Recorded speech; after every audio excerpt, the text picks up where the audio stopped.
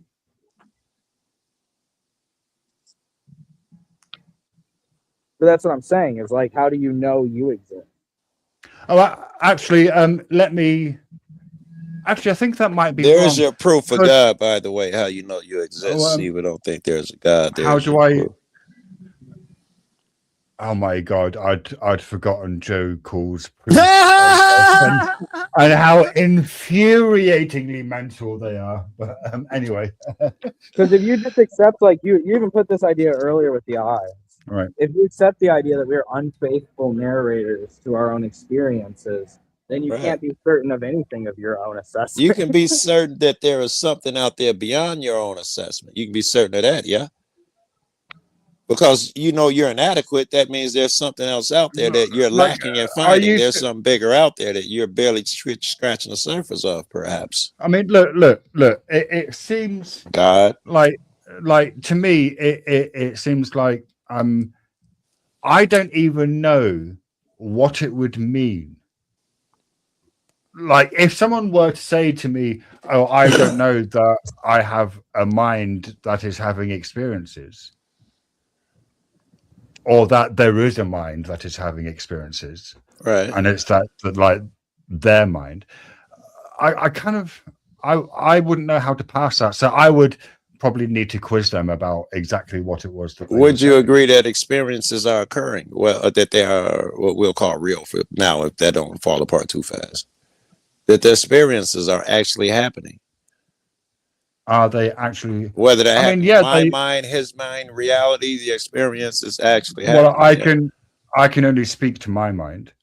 Okay. I'll grant you that. I'm To your just- mind, yes. Like Yeah. what I do, what I do is like the certainty of like you having a mind that is having experiences.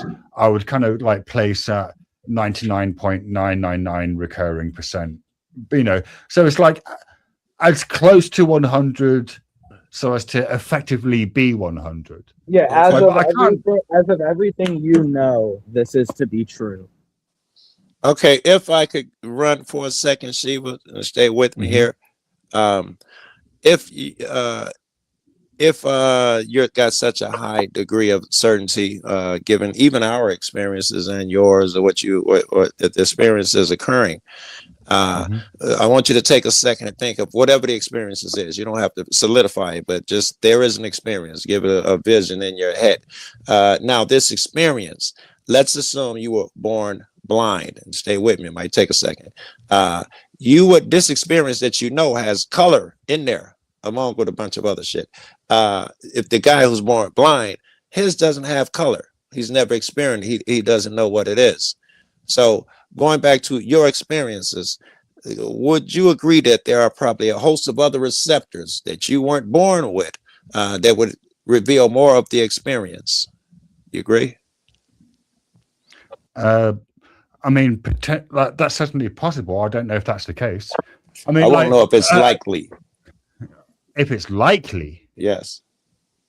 Oh, I don't know that I'd be willing to. go that 100% far. likely. You weren't born with every receptor, eyes, ears, sound. That cannot be the total. That cannot Oh be yeah, it. no, There must be right, more yeah, okay, out no, there. yeah. Sorry, I think I misunderstood what you Yeah. are asking. Yeah, and I think What you yeah, consider sure. experience, now that you think about it in that facet, what you thought was an experience and real and all of these things is fucking a piece of rust on an automobile. You have very little idea of what the whole thing Well, is. You just don't have the no. receptors to see it. Okay. I'm not claiming that I have the receptors to experience, like to have the full range of any given experience. Yeah. I haven't Okay. made any sort of claim like that. All I've said is that the only thing that I can know for certainty, like with certainty, is that there is at least one mind and body, I suppose, but let's just ignore the body for now. See, Like I would mind, agree that is that having there's experiences. Like, there's sorry? something new that's happening. But I wouldn't agree that you even know it's a mind or a body. But you know something is occurring. I mean, okay, I'm just calling it a mind. I'm okay with something is occurring. That's what I'm saying. I'm not saying you don't know, like, if you don't even exist at all, but you don't know at which means to a concrete level that you could prove and to show someone else where your existence begins or ends. I would agree that Well, yeah, something is happening. Goon, though. I absolutely fucking agree with you, which is why I never make those sorts of arguments. In fact, I often make that argument that you just made. I often make arguments very similar to that. Like, yeah, no, I agree with you. Yeah. Well, that's what I'm saying. That's why I would say I don't know anything. I'm just giving rough estimates and what I believe. You don't know anything. No. At any point, somebody with more knowledge or understanding could explain something to me, and it could click in my head, and I could go, "Oh, that's actually how it worked the whole time." You could You could find out that devices. We can identify whenever we found something that's true, but the only thing we can be sure of is that that sounds completely otherworldly until I hear it, and I go, "Oh, well." When I add that up to everything else, it actually makes sense. I think we should assume that the entirety of whatever this is that we call an experience is otherworldly, and we just have a small grasp on it. I think it's much bigger than whatever I think that we're ants on a hill in Africa somewhere. Even if you're not religious, the experience that we have with our planet going through space, that it is otherworldly, everything we're going to experience. Yes. No, When you it's think even- about it, we are it's not even ants on an otherworldly. anthill. No, you don't need to make it otherworldly. You can make it worldly. Did you? Okay, like flowers. Like we look at a flower and we see it as being a certain color, right?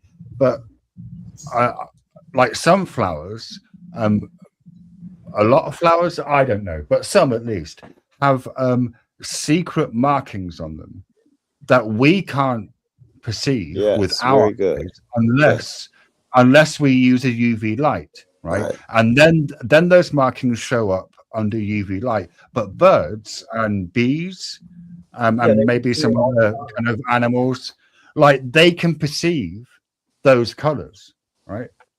So like that seems, is that related to what you were saying, Joe? I think it is. Here, let me take it to the next step. What color is the flower? Like, yes, yes, right.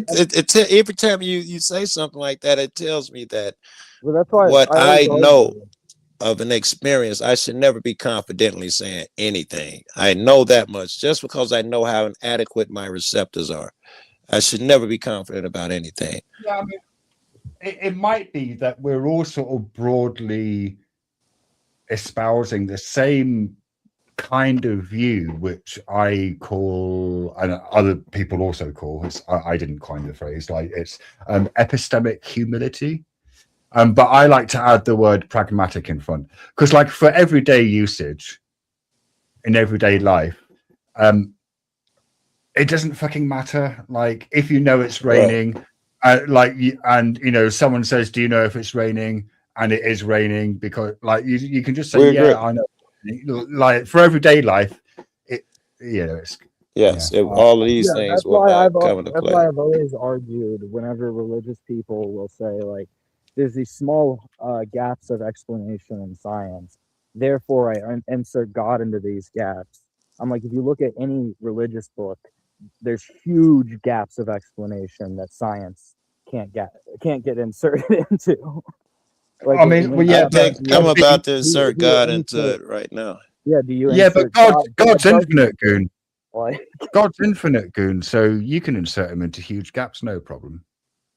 Well, kind of. That's what I always argue, is like that you could argue for the existence of a God, and I do believe that there's no disproving that, but you can't argue for the existence of any one God in any book to be 100% accurate to line up with science and how we. Yes, we agree there. Well, hang on. when you say you can't disprove that, surely that depends on the quality of the argument for God. No, it depends on Well, the I guess crowd. if you were omnipresent, you were able to scan through the universe and anything deeper in the Right. folds and go, well, there's no God. Then, I mean, I guess you could, but there's no understandable way that we could disprove the existence of God. No. Okay. It depends on. Okay, look. It depends on the audience. That's the only way, and then that's not a good test. Look, if you're trying to prove there are no gods, I would agree with you. But to generally, what you're actually trying to disprove is arguments for the existence of God, and I think you probably can disprove some arguments for the existence of God. I would agree with that, and that's why I said it gets even easier. God or gods, or in any fashion. You think you can do that? Well, that's why I said if yeah. someone starts arguing for a specific book, yes, because then you start getting the Yes. If you do a specific book, should I'd agree. But just say a god or gods in general, that'd be hard to defeat, right? Yeah, exactly. Especially like there's It arguments. depends, no, it depends on the argument that you're trying to disprove.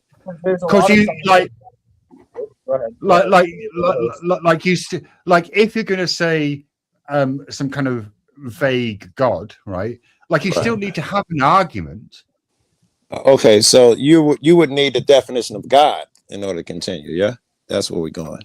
I think. I mean, I suppose What I would advancing the claim underneath would how need to be vague like it becomes, I could probably insert thousands of different gods that could exist with our understanding of the known universe. Check that Yeah.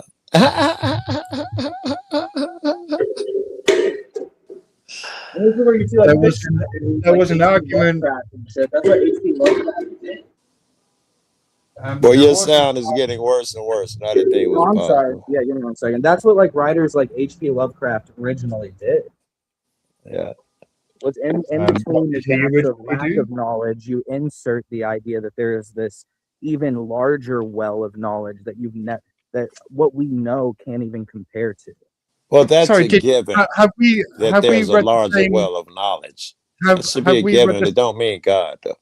Have we read the same H.P. Lovecraft stories? Because the sense that I got from H.P. Lovecraft was that we're deluded because the universe is vast and unknowable and malevolent, and that exactly, all of our knowledge. Yeah, I'm saying the same thing so far. It all equates to nothing in the grand scheme of everything. And right, H.P. Lovecraft goes, everything's not even the 14 billion years of our universe. That's just one Enoch. Yeah. When Enochs pass by, which then these creatures exist throughout those Enochs and view us as nothing but ants, or even lesser than ants that pass by. Do you know, it's funny, I kind of have a complicated relationship with H.P. Lovecraft, because like I used to just unabashedly just like love his stories. And then I found out that he was actually really xenophobic and racist. And it's kind of like that xenophobia is kind of present throughout his fucking work. And so it's kind of hard I still like his work, but at the same time, at the back of my mind, there's this little thing going, like reading it. Oh yeah, I can kind of see now how like this alien, how you could interpret it that way. Not that it is that way, but he was apparently really racist. Well, yeah, it plugs into his fear. His greatest fear is that of the unknown. On Earth, it's more terrifying than that, than other creatures that seem otherworldly to you.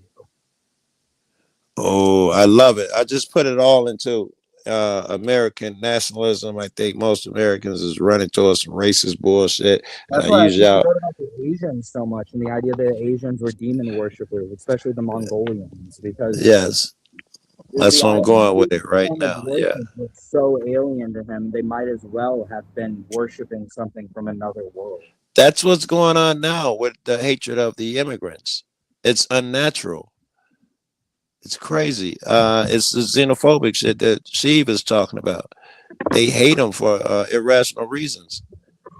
Yeah, no, I would agree. It is present in his writings, but I would argue it's kind of what makes his writings good is that he has this extreme fear of the unknown. I don't know that you can say that the reasons are irrational. Like, you might not agree with them, but some of the reasons, look, you might not agree with the argument that mass immigration is radically and swiftly transforming the culture into something unrecognizable, right? Yeah, and I you would. might disagree with that, but it's rational. Like, it's Yeah, not those it's not things, anything yes. But what we see is not that. You know, what we see, people saying, "Hey, if they broke a law, they got to go." That's insane. You wouldn't hold anyone else to that standard, but you feel comfortable saying that shit to them. It's insanity through the gate. Yeah, and what I like about his story is that even though he didn't believe that a lot of these cultures, like actually their beliefs actually held power, in all of his books, the reveal is that these people are correct and that what he believes means nothing in the grand scheme of everything, and these people That's that not are a bad point. immoral and terrible are right. And then he usually has his character like kill themselves or something. That's a Well, I mean, fucked up it's- book. I mean, but quite often when Lovecraft characters interact with the mythos, like, they go insane because human minds in that, you know, world aren't equipped to deal with reality. Well, I think Rats in the Walls is the one where they have like a sheriff at the beginning describing Mongolians as devil dog worshippers, Jeez. talking about how they like worship these old gods that have been long forgotten. And the big reveal to the end of the book is he basically finds out there's more validity in that than anything that It's I've got an annotated, like, kind of hardback copy of Lovecraft Story somewhere. It's a really great book because it kind of provides, like, because there's lots of historical details kind of scattered throughout Lovecraft's stories, you know, like places and people and whatnot. And yeah, like, it's a really good book. Yeah. See, I think I'm Oh. gonna leave you. I think I fucking fell asleep while you was talking. Well, just then, man. I'm so glad you said that because, like, I haven't slept for a couple of days. I really need sleep. So, and I've been, yeah. So this is probably a good It's time to nice end. talking to you, and I don't know your name. What's your name? Goon? Yeah. It was an absolute. I don't even know why that one's coming up. It was an absolute pleasure, bro. Did Oh, you go yeah. on to VK? Oh, me? No, Goon. Oh, okay. no, All right. Thanks for hanging out, Joe. You say Goon? that for Siva? Yeah, like, I need to get some You sleep. good, man?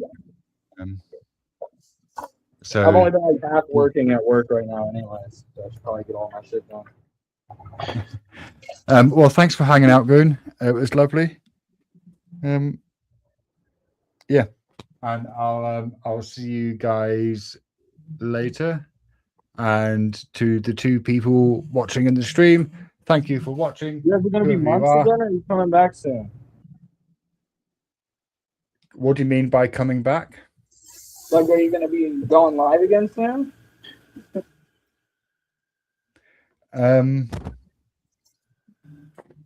I mean, to do what?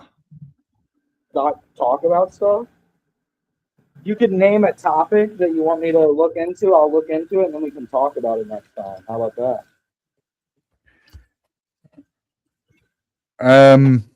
I mean, look, I don't know is the answer to that question. Okay. If you feel like it, you can text me something. All right. I mean, going live. I mean, I am live now. Like, the idea of, I mean, I don't know. I'll think about it.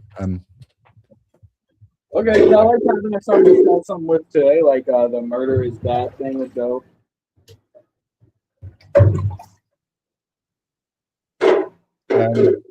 Yeah, well, anyway, I'm gonna get off.